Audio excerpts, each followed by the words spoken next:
No ano 1968 atopamos na Universidade de Compostela a meirande parte dos protagonistas da nosa historia. Unha nova xeración de estudantes chamados a ser os pais da nova canción galega.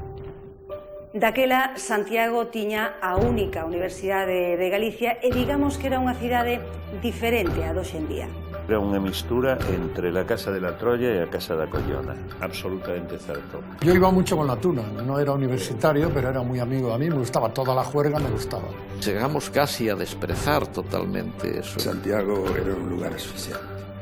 Nesa cidade plácida parece algo excepcional o concerto e a chegada do cantautor Raimon a Santiago de Compostela. Al vent, la cara al vent. Y yo tengo un recuerdo vivo porque era algo impensable. Raimón era un estandarte da revolta estudiantil. Así nacerá Voces Ceibes. Ti viche Galiza, teus campos cheos do sangue.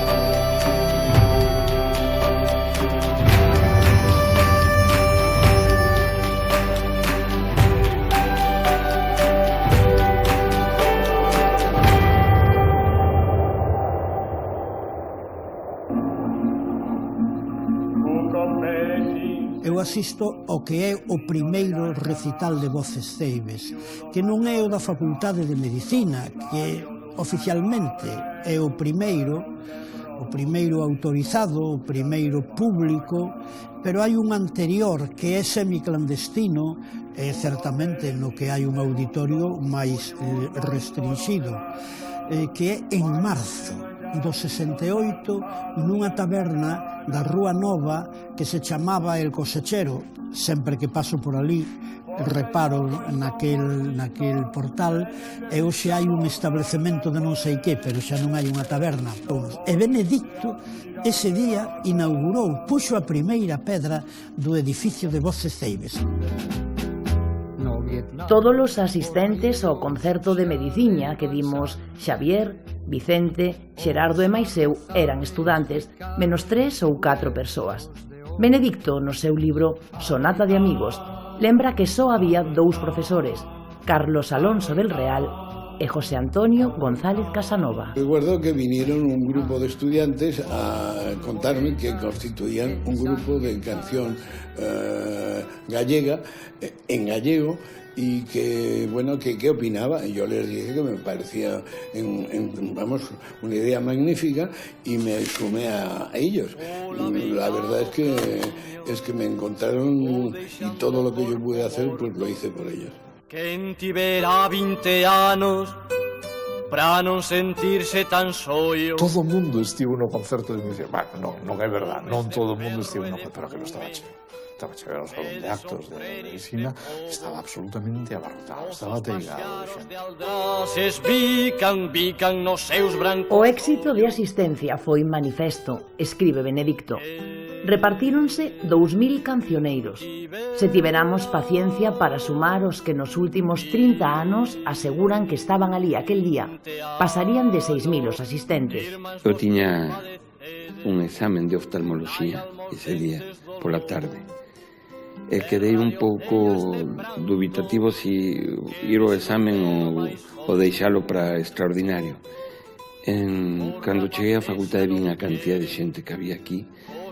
Dixen, non, hostia, eu quedame aquí, non? Xa probarei a oftalmoloxía en outra ocasión. Eu estaba nerviosísimo, non? Pero a mí non me saía nada, os dedos non me funcionaban, así que tiven que improvisar acompañamentos distintos dos que eu facía habitualmente, simplemente porque non era quen de manter os dedos colocados. Non era moi consciente do que estaba pasando, non era moi consciente de que estaba facendo un acto histórico dentro do que foi o movimento social daquela época co recital xa mítico do 68. Recordo un momento especialmente emotivo, non? Que foi o momento no que Xavier estaba cantando Longa noite de pedra. No momento máis intenso do poema houve unhas campanadas ali no fondo que fixeron de acompañamento do que cantaba Xavier. Foi realmente emocionante, non? Quedamos todos como así, no, canta. E eu morrei. Foi unha emoción grandísima que, lóxicamente, fixo medrar a rebeldía en todos nós, a rebelión en todos nós, non? Nesta longa noite de pedro. El que me llamó más la atención fue Gerardo Moscoso. Gerardo Moscoso, que además parece ser que venía de México, no tenía, sus padres eran emigrados mexicanos y tenía un cierto aire mexicano, me pareció especialmente tierno y bondadoso. Y artísticamente yo creo que le supo sacar al gallego esa dulzura, pero convertida en, casi diríamos, en arma de fuego espiritual, claro. Comparaban un pouco a miña música coa miña corriente musical que eu traía. Eu cantaba rancheras antes de cantar en galego, cantaba rancheras desde neno, ou cantaba cancións mexicanas ou boleros mexicanos que ao mellor tiñan algunha influencia naquela canción, porque non entendía moi ben o éxito o impacto que había causado o Requiem 2. Eu son galego, nacido en México, fillo de emigrantes de un país que nunca reconoceu a dictadura de Franco, o cal facía que a cuestión burocrática miña sempre fora moi tediosa e moi dificultosa e facíame moi vulnerable ante a represión e ante as autoridades. E despois do recital, bueno, aquilo para min empezoume a cambiar a vida de moitas maneiras, non? A represión tamén foi forte nese senso, burocrático, non? De investigación, de citas na policía e veñedalle, non? Cousas que os que habían nacido aquí e tiñan pasaporte español era de maneira diferente. Realmente era un personaxe moi diferente ao resto dos Ceibes, porque, en primeiro lugar, era homosexual e iso permitíalle ter unha sensibilidade especial con todo.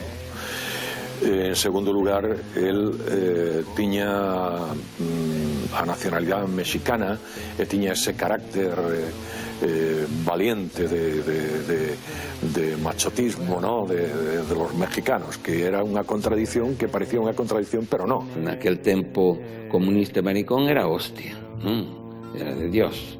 Entón, bueno, cecais, por eso tamén a miña rebelión non se acomodou en deixa máis, non? E aquí fixen a carreira de médico, e aquí comecei a militar no Partido Comunista, e aquí fixeme comunista, fixeme médico, e aquí participei no recital na fundación dos Voces Ceibes no mes de abril do 68. Entón son moitas cousas que marcaron a miña vida entrar nesta facultade, moitísimas. É unha fonda emoción controlada. Sí. A mí me parece a figura máis interesante e menos recoñecida de toda a historia da música de Galicia. Soy yo de saxofón.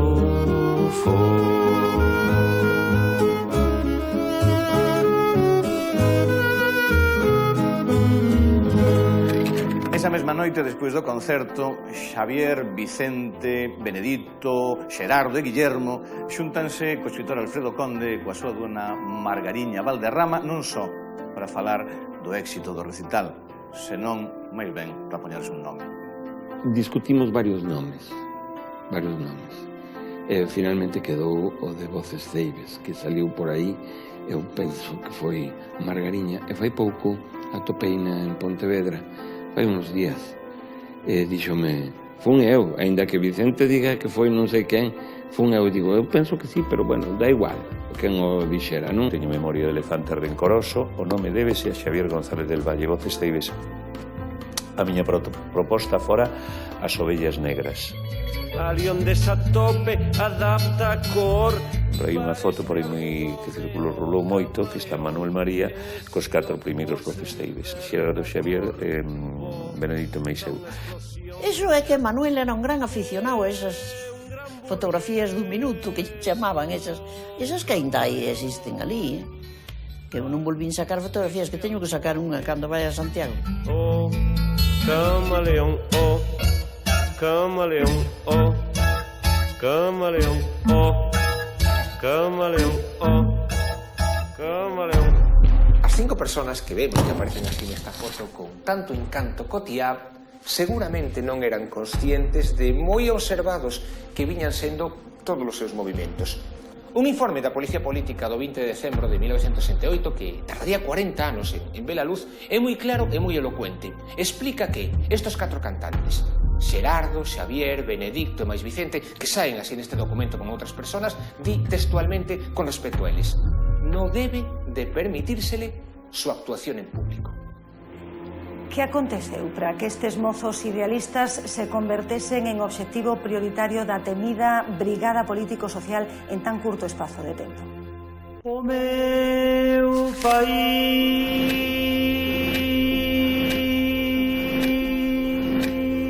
é verde, nevoento e saudoso e antergo, é unha xente e un chá. Conceden o permiso para ese recital do Capitol e decatanse do erro absoluto. Había unha cantidad de xente tremenda. Botáronse volantinas dun teatro, que non sei o que explicaban, que eran volantinas nacionalistas. Que lo foi tremendo, porque claro, aí xa daquela Voces Ceibes comeza a estar na órbita do PC, e hai un bo nun momento dado cada vez que había algunha canción, sobre todo nas cancións de alusións a migración, ao tema político, underground, etcétera, tal, pois berros da sala, tal, e caída de octavillas. É unha folla no vento. Miro Casabella, que por aquela época andaba en Barcelona, ele grababa con Egnixa, con esa editorial discográfica, achegouse a este concerto. Que acontece con Daniel, os que o tiñan desterrado, agora falan ben del. Unha emoción moi grande porque era a miña desembarco en Santiago, era a primeira vez que viña a cantar a Santiago. Santiago era nese momento un sitio, unha plaza onde empezaban a despertarse conciencias por todas partes. Era a primeira vez que tiña lugar a presentación en sociedade de Voces Ceibes máis alá do mundo puramente universitario. Aí estaban algunhas das forzas vivas da época, a intelectualidade, xente comprometida. Xa non me lembraba que había estado ali no concerto de Miro Casabella, de Benedito, que era fillo dun amigo meu, de Rojo Moscoso. A mí me parecía estupendo. Que estuvera Alborda e que estuvera xente conservadora, Sisto Seco, que houbera xente que van a ese día pola mañán, un domingo pola mañán, que van a ese teatro a escoitar estes novos cantores, non?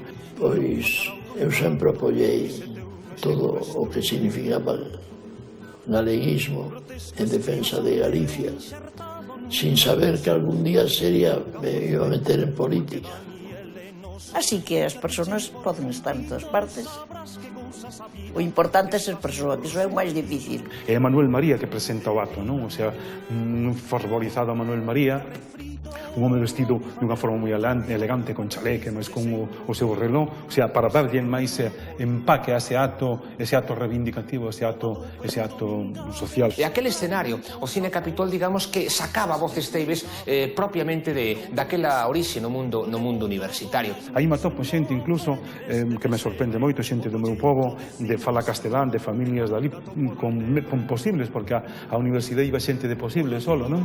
Entón xente de posibles que incluso incluso filla do que era o alcalde do meu pobo, xente do movimento e tal, e me atopo esta xente desplazada do seu pobo, do meu pobo, que eran de fala castelán, cos seus pais, co seu entorno, para distinguirse de que eran da clase e tal, e me atopo esa xente estudiando na Universidade de Santiago, nese momento en Santiago, falando en galego. Que el concerto demostrou a forza e as posibilidades que tiña todo aquel mundo da canción. Importe un pito, sabrás que gousas a vida, que estás incurso en delito de apropiación indebida.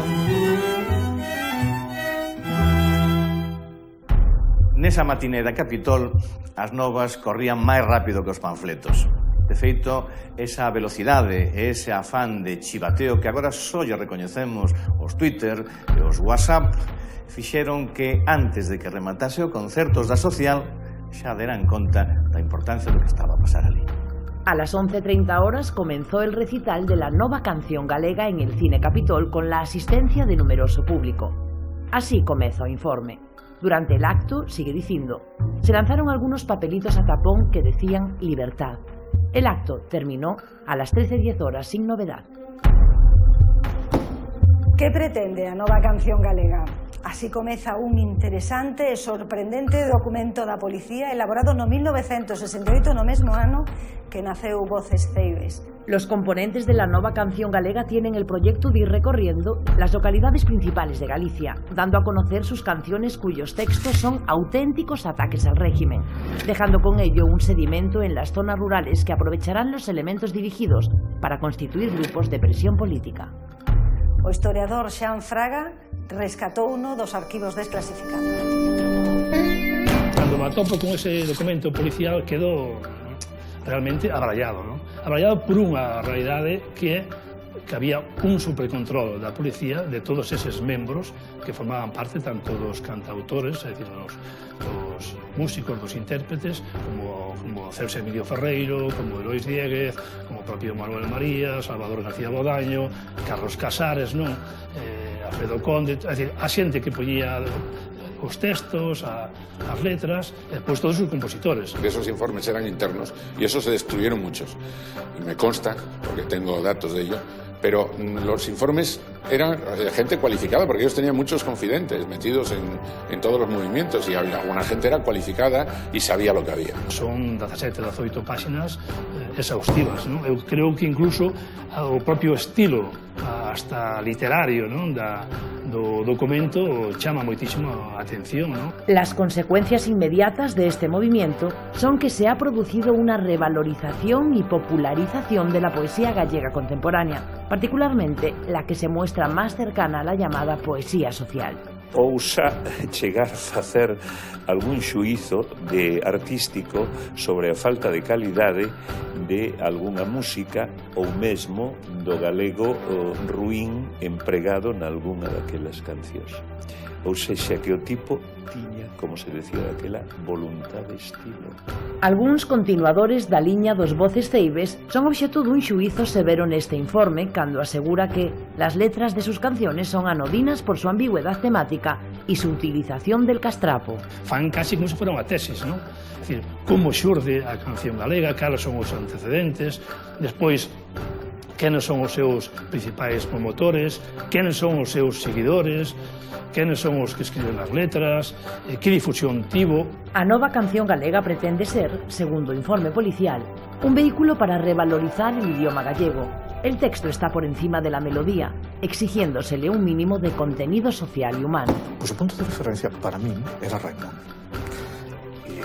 Bueno, Raimón tampouco era un home moi experto en cuestións melódicas nin literarias, pero como ese era o referente, pois, antes ou despois, a verdade é que todos tirábamos por aí, non? Era o que había que facer, ese tipo de canción desgarrada, non? Onde, insisto, o que contaba era fundamentalmente a letra. Van marcando día a día onde actúan, onde non actúan, onde queren actuar, etc. ¿no? O cal indica de que hai un seguimento, hai un nivel de informantes realmente bo, non? Defínenme perfectamente filomarxista, cousa que eu era daquela, galeguista, non milita en partido político ningún, pero é compañeiro de viaxe de determinados partidos políticos. A descripción é perfecta. Antes non había técnicos de sonido, había policías. Os conciertos non había carga e descarga, non había producción, non había nada, había policía. Entonces dices tú, ¿qué cojones está pasando aquí? ¿Cómo nos cambia tanto como para...? Pues estaban ali. Estaba ali sentado o tío coas letras, vías a mellor un tío sentado na primeira fila con os textos que ibas cantando o que iba dicindo. E non máis, non? O sea, estaba ali e se cantabas un texto que estaba prohibido, pois a consecuencia sería a mellor unha multa que che chegaba por orden gobernativo. Se cantabas algo que estaba prohibido e había un altercado donde a xente se, tal, non sei cá, pois podía coller, poñerse de pé, suprimir o acto, queda clausurado e tal, ou así, non? Habían uns tipos que sabías cales eran cando estaban pasando as follas. Esos eran os da brigada político-social que le chegaba da censura. A partir de aí, se nos pasábamos, multa. Denegado era vermello, autorizado era azul, entonces puñanche o puño, entonces con esas letras que enviabas, te remitían, pues sabías que podías cantar e as que non. Si te pasabas, porque cantabas unha que estaba denegada e tiñas a mala suerte que había un policía dentro público, te denunciaban e pagabas multa. Multa de, vamos a ver nas imágenes as noticias da época, de 25.000 pelas no ano 70 e tanto, unha fortuna. En Lugo, un recital que se chamaba entonces de Viviano, donde o Viviano e Benedito creo que lles deixaran unha canción nada máis, así. Entonces se limitaron a cantar esa canción durante 20 minutos. Entonces era unha especie de mantra repetiendo que era a loitar, porque a canción era no Vietnam, a loitar, e así estuvimos como 20 minutos. En Lugo pasan cosas que non pasan en outro lado. Tuvemos que cantar aquela canción 10 veces. Eu, a memoria fallame, pero hai quen di que era no Vietnam. A xente debeu quedar no Vietnam. Pero pode ser o Vietnam. O asunto era que tuvemos en un concierto con unha sola canción. E cada vez lle dábamos máis énfasis. E acórdame que fomos reprendidos polos señores, los del traje negro allí, que nos decían, nos facían así como, menos ímpetu. Acórdame de eso, hai testigos vivos que saben desta anécdota que foi así, que tuvemos con unha sola canción a utilizar, terá que improvisar.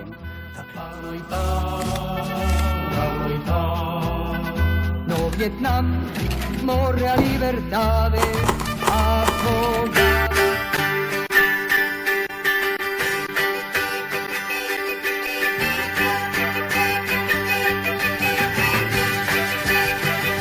O dosier da policía franquista tamén lle dedica atención a un tal Andrés Lapique do Barro, que non é outro que Andrés do Barro, estudante de náutica e natural do Ferrol, aínda que matiza que do Barro non está encuadrado dentro de la canción protesta sino comercial, habiéndose popularizado a través de su canción O Tren.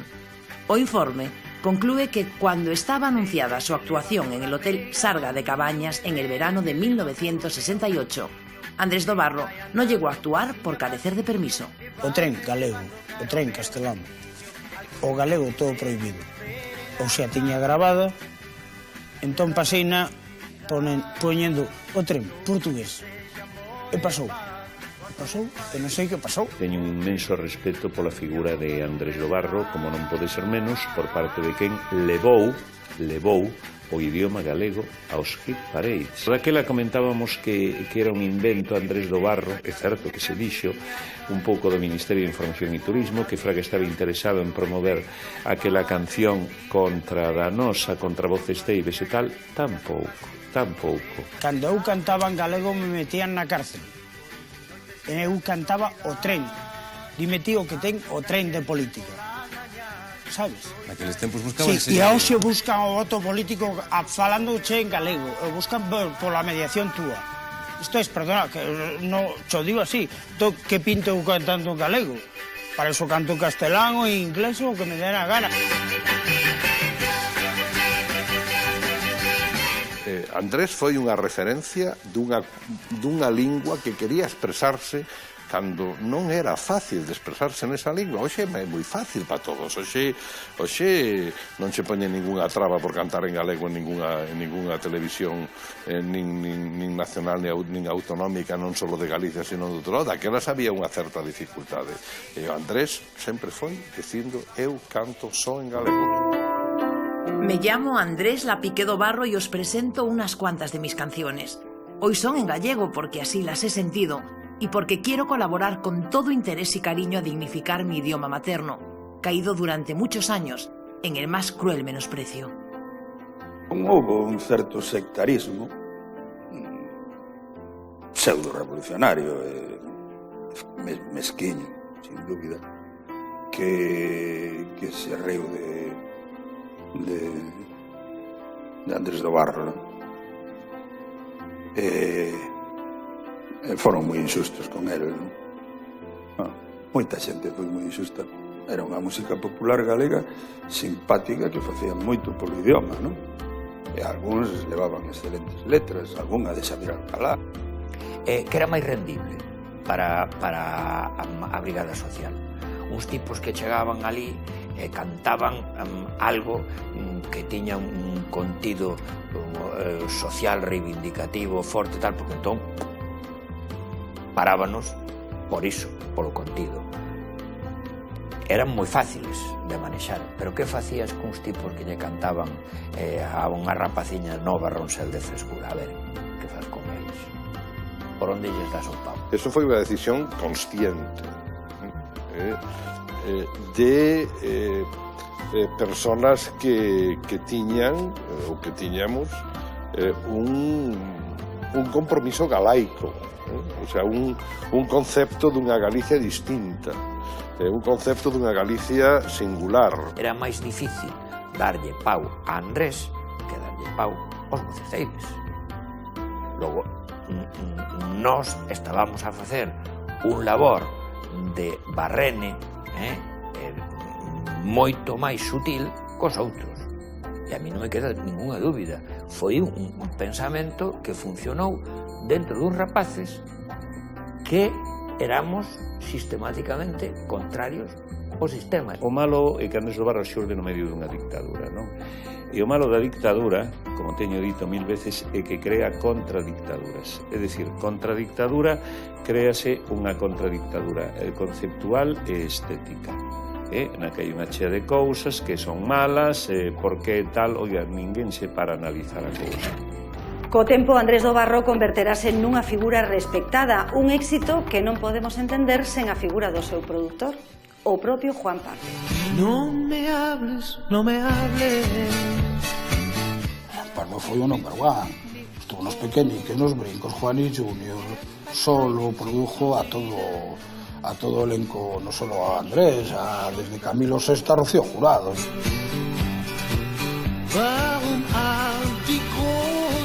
Juan Pardo creo que es un gran fenómeno como productor, tiene talento para buscar artistas, buscar canciones y buscar arreglos y ayudar en las canciones. Andrés non era músico profesional, Juan Pardo si era músico profesional. Naquele momento tiña as mellores orquestas, os mellores estudios de grabación. É dicir, eu penso que Andrés do Barro sin Juan Pardo non chegaría onde chegou.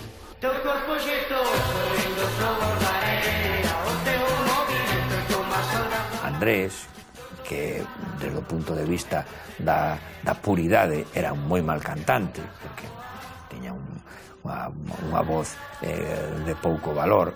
Era un hombre que tenía una inspiración fresca, muy pegadiza, muy fácil, o tren, corpiño xeitoso, pero no era un gran cantante, ni siquiera era no afinaba moi bien. E ademais non ensaiaba nada, desafinaba e todo o que queiras. Que feitura levaba no seu camiñar. Era simpatiquísimo, arrastraba a xente, era charming, un tipo que se facía moi agradable. Lembro-me dunha conversación con Juan Pardo pois aproximadamente no anos 70, máis ou menos, que dice que Andrés é capaz de crear unha velocidade de vértigo, é verdad, tiña esa facilidade de crear, esa ingenuidade de crear. Déxame ver chocolate. E Andrés tiña algo, que un pouco che podo decir o que tiña, me entendes? Aparte de que era unha persona encantadora e maravillosa, era un home que tiña algo que non tiñan os demais. Era tan sencillo, tan apocado, tan tímido, que había que quererlo, ¿no? Y decía, desafina. Pues era un desafinado precioso. A mí me parecía muy tierno, yo es que le tenía un gran cariño. Juan hizo mucho por Andrés Dobarro, pero el germen de la música de Andrés Dobarro estaba dentro de Andrés. Andrés era un diamante en bruto. Andrés tenía mucho talento dentro, Juan supo encauzarlo y eso le hizo funcionar muy bien. Lle teño escoitado a un gran sabio deste asunto, que o Nonito Pereira, que o mellor de Juan Pardo é que deixou que Andrés fose Andrés. Tengo una anécdota que es muy simpática, que es que un día coincido con Juan Pardo. ¿Viste? A mayor producción que fixeches ti, Juan, foi a de Andrés Lampique do Barro. Mira, non fixeches nada. E que? Pero que dices? Que non fixeches nada. Que fuiches tan listo, tan inteligente, tan buen productor, que deixaches que Andrés do Barro amosara a súa personalidade, a súa frescura. Que se desafinaba, que se non sei que. A mellor producción que fixeches, non haber feito nada.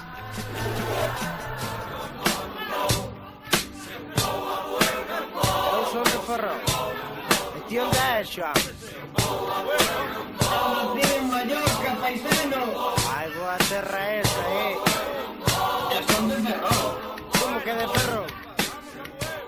Unha canción exemplifica millor que nada a frescura que Juan Pardo tentou transmitir no disco de Dobarro.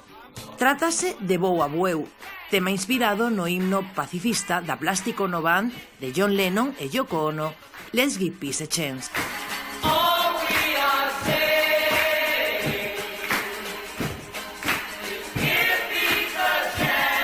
Vou a Bueu pois foi unha canción que Juan Pardo mandou tocar en plan libre, hacer lo que queráis.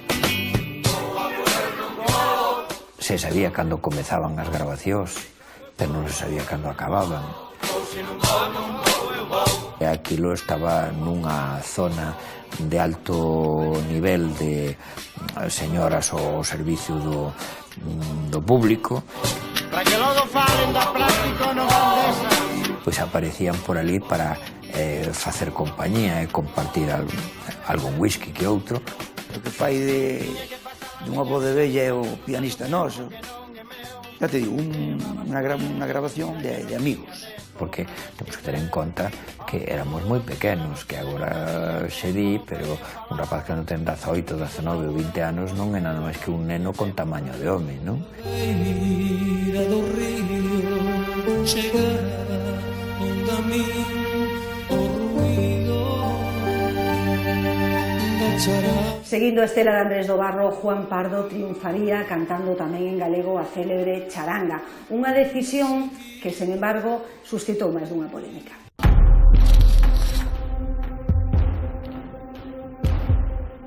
La salida de los Voces Ceibes fue antipática. Arremetieron contra Andrés Dobarro y contra mí. Comentáballe Juan Pardo a xornalista Natibel Preciado. Y ya he dicho que lo que yo hacía era cantar algunas letras de canciones actuales en gallego, pero sin más pretensiones.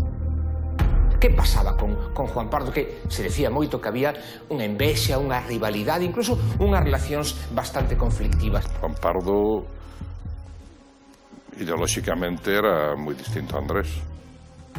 E o que rodeaba a Juan Pardo moito máis distinto. Xa non penso que foran personas que tuveran o mismo concepto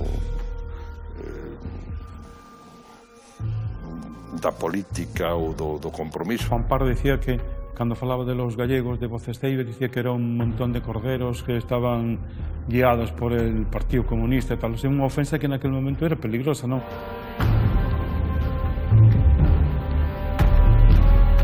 Benedicto, Miro Casabella, Suso Bahamonde, Viviano, Moscoso.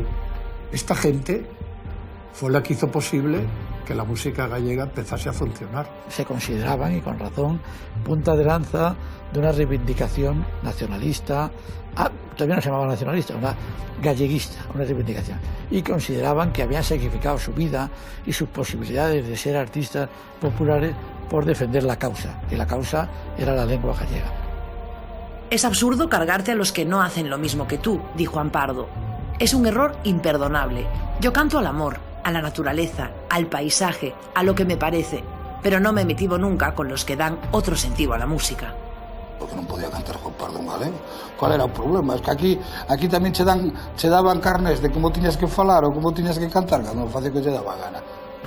É dicir, o que pasa con uns tuvieron éxito e outros non tuvieron éxito. Yo divido la música gallega en dos partes. La música comprometida, social, política, ideológicamente, y la música comercial, que era hecha para vender, con el objetivo de hacerse popular. Lógicamente tiene que haber un choque. Dice, hombre, yo que he sacrificado mi vida y mi posibilidad de ser popular y famoso por luchar por la causa de la lengua gallega, y llega otro y vende mucho cantando en gallego sin haber hecho ninguna pelea, duele. Los Voces Ceibes, engade Juan Pardo, imitaron a los catalanes, pero no tenían calidad suficiente para estar a su altura. No basta decir cosas importantes, es además necesario decirlas bien. La música comprometida no aspiraba a salir demasiado de Galicia. Quería hacer el trabajo dentro de Galicia y convencer a la gente de que había que rebelarse contra lo establecido con el idioma, que era nuestro punto fuerte en ese momento, ¿no? Y lo hicieron, y lo consiguieron. Lo que pasa es que yo dudo que muchos de los que se han sacrificado pudieran sobrevivir en un mercado normal.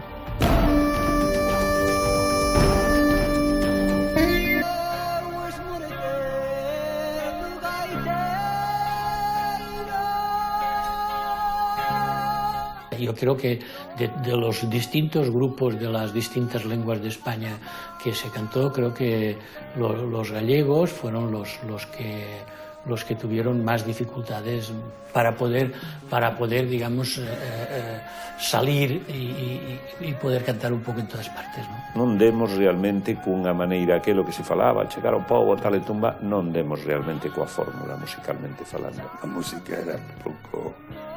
non se mantiña, claro, pero a función cumpliron, unha función espléndida de combate, de loita. Que curioso e que injusto é moitas veces a propia historia cos pioneiros. Nese momento en que cantar en galego pode ser incluso algo rentable, eles desaparecen como grupo. Un home pola rúa camiña sin presa, quere fumar un pitillo, mais non pode ser, faltanlle cartos pra podelo ter. Pensa, non pensa. Os anos non foron precisamente xenerosos con Voces Ceibes, sobre todo cos... Penso que é un feito descoñecido neste momento na xente máis nova. Creo que tamén foi como un movimento que moi pronto desapareceu, non continuou, porque era moi difícil aquí poder vivir da música, dese tipo de música. Eu penso que non interesou moito a canción de Voces Ceibes. E agora, bueno, pues, o feito é que non hai ninguén que colla as cancións e as versione, faga unhas versións novas. Non existen as cancións dos Voces Ceibes daquela época.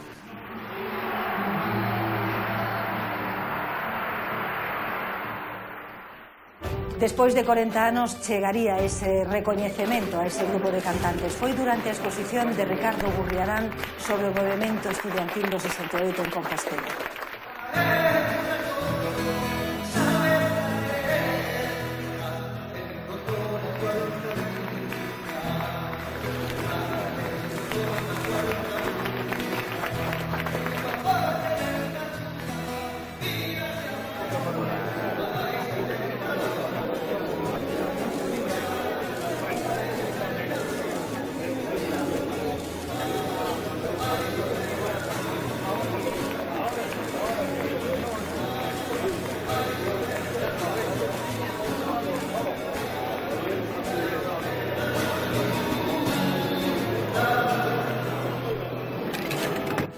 Eu creo que fomos positivos, sí. Non hai tópico en ese sentido do 68ismo. Éramos especiais, en no sentido en que cada xeración o é, non? O cruce de cousas que había en nós correspondía a aquel momento.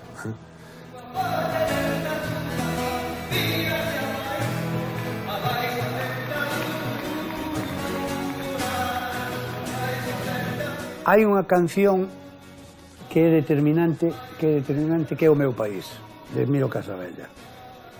Digamos, o meu país é unha canción moi seria, moi ben trazada, impecablemente cantada, e é unha canción así moi alimenticia, que non debería, o sea, debería sabela todo o mundo, que son desas cousas que algún día vai haber que falar, a ver por que non se sabe nada desta cuestión.